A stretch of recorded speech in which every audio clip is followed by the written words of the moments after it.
ছাত্র দলের প্রতিষ্ঠা লগ্নের একজন হচ্ছেন আমাদের সচিব তপনদা। তপনদাকে প্রমোশন দেয়নি, তাকে ওএসডি করে রেখে দেওয়া হলো। কেন? যে উনি ছাত্র দল করতেন, উনি বিএনপি সমর্থক। হিন্দু মন্দিরে হামলা বা কোন সংঘাতের কথা আমরা শুনিনি, এটা শেখ হাসিনার আমলেই করা হয়েছে। এবং সবচেয়ে মজার ব্যাপার হলো শেখ হাসিনার আমলেই দেব মন্দির দেবালয় ভাঙা হয়েছে, প্রতিমা ভাঙা হয়েছে।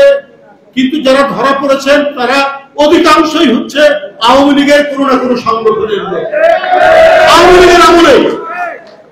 এখন তো সে পলাতক। শিশুদের রক্ত পান করে, কিশোরদের রক্ত পান করে, রিক্সাওয়ালা শ্রমিকদের রক্ত পান করে জনতার উত্তাল তরঙ্গের যে ঢেউ, সেই ঢেউয়ের তোড়ে তিনি দেশ ছেড়ে পালিয়েছেন। পালানোর পরেও কিন্তু ওরা ষড়যন্ত্র কিন্তু থামছে না। গত যে দুর্গাপূজা হলো, যে সময় বলে গেছে, এই দুর্গাপূজায় নানা ধরনের চক্রান্ত ষড়যন্ত্র ছিল। এই চক্রান্ত ষড়যন্ত্রের একসাথে আমরা মোকাবেলা করেছি। হিন্দু, মুসলমান, সকল ধর্ম সম্প্রদায়ের মানুষ করেছে না? আমরা করেছি না? কিন্তু শেখ হাসিনা যে সমস্ত হিন্দু সম্প্রদায়ের ভাই বোনেরা বিএনপি করে, তাদেরকেও কিন্তু ছাড়েনি অত্যাচার করতে, নিপীড়ন করতে।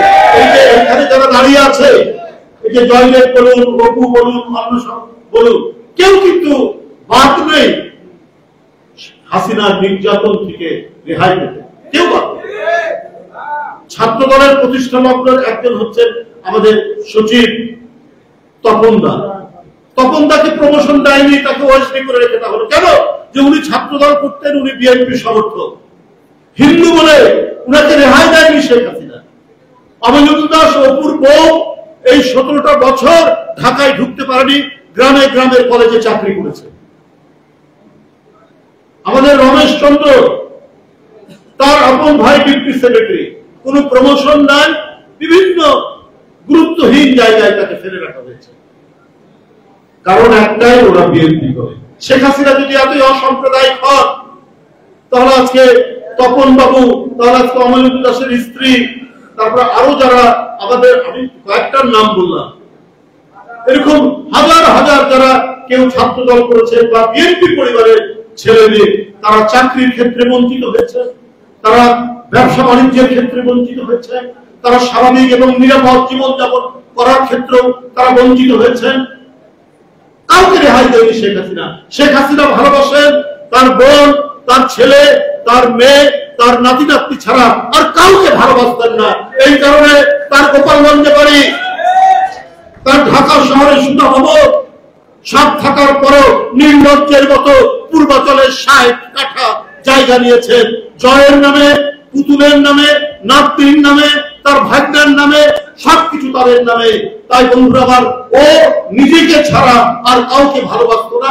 আর দলের কিছু লোক যাদেরকে অবাধে সুযোগ দিয়েছিলেন টাকা পাচার করতে, লুট করতে, দুর্নীতি করতে, এবং এই লুটেরারা এই প্রচন্ড জনতার ক্ষোভের মুখে তাদেরকে চলে যেতে হয়েছে।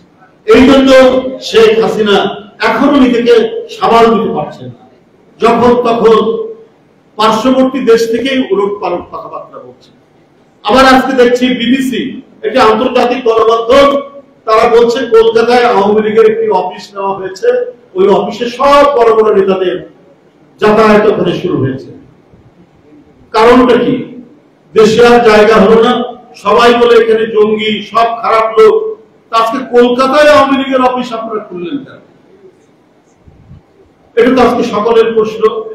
যে আপনি নিজের কথাই বলতেন, জনগণ আপনাকে সাপোর্ট করে, এত কিছু করে, তাহলে আজকে আপনি পালিয়ে গেলেন তো? বেগম জিয়া পালায়নি, তারেক রহমান পালায়নি, বিএনপির এত নেতা এত অত্যাচার সহ্য করেছে, এত মিথ্যা মামলা, এত নাশকতার মামলা, এত ধরনের নিপীড়ন, নির্যাতন আর উৎপীড়নের মধ্যেও এই মৃত্তিকা, এই মাটি, এই নদী, এই বৃক্ষ, এই বাংলার মানচিত্র ছেড়ে কেউ যায়নি, কেউ পালায়নি।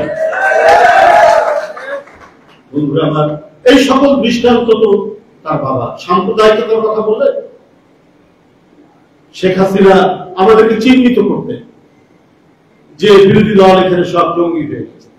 তো উনার বাবার বইটা পড়ে দেখুন, অসমাপ্ত আত্মজীবনী, 2-3 পৃষ্ঠা পরেই বলছে আমাদেরকে লড়াই করতে হবে হিন্দুদের বিরুদ্ধে, আমাদের পাকিস্তান অর্জন করতে হবে, না হলে মুসলমানরা বাঁচবে না।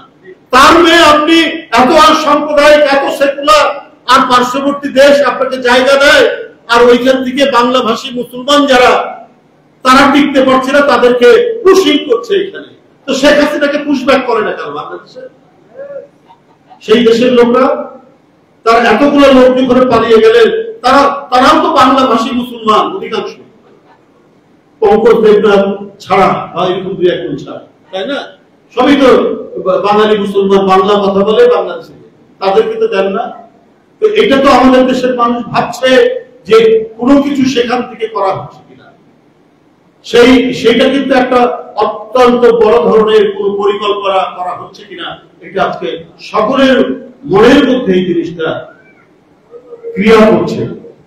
যে একজন মেজর ধরা পড়ছে, সে আওয়ামী লীগের কর্মীদেরকে প্রশিক্ষণ দেবে, এরকম নাকি আরো আছে। এই ঘটনাগুলো কিসে? কলকাতায় কার্যালয় আর বাংলাদেশের ভিতরে এই সমস্ত ঘটনার যে যোগসূত্র নেই তা বলা যাবে না। মাস্টার মাইন্ড হয়ে শেখ হাসিনা সেইখান থেকে বাংলাদেশ বিরোধী কার্যকলাপ শুরু করেছে। এইখানে হিন্দু, মুসলমান, বৌদ্ধ, খ্রিস্টান, উপজাতি, আমরা সবাই হাজার হাজার বছর ধরে যখন একসাথে বসবাস করি, এক একজনের উৎসব পার্বণে আমরা অংশগ্রহণ করি, আমাদের উৎসব পার্বণে সবাই অংশগ্রহণ করে এইভাবেই আমরা দীর্ঘদিন ধরে বসবাস করেছি। আমাদের সেই মহিমান্বিত বসবাস, আমাদের সেই আনন্দপূর্ণ বসবাসের মধ্যে শেখ হাসিনা কালিমালিপ্ত করে আমাদেরকে বিভাজন করার চেষ্টা করেছে। সেই বিভাজন এই দেশের মানুষ হয়।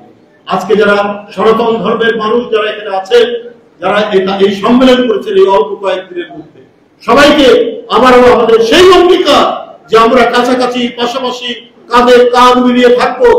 আমরা আপনারা প্রত্যেকেই পরম আত্মীয়, একে অপরের উৎসব পার্বণে যোগ দিব, একে অপরের সামাজিক জীবনের সমস্ত আচার অনুষ্ঠান আছে সেইখানে আমরা একসাথে উপভোগ করব, একসাথে আমরা আনন্দ করব। কোন ধরনের চক্রান্ত, কোন ষড়যন্ত্র, কোন উস্কানির মুখে আমরা যাব না।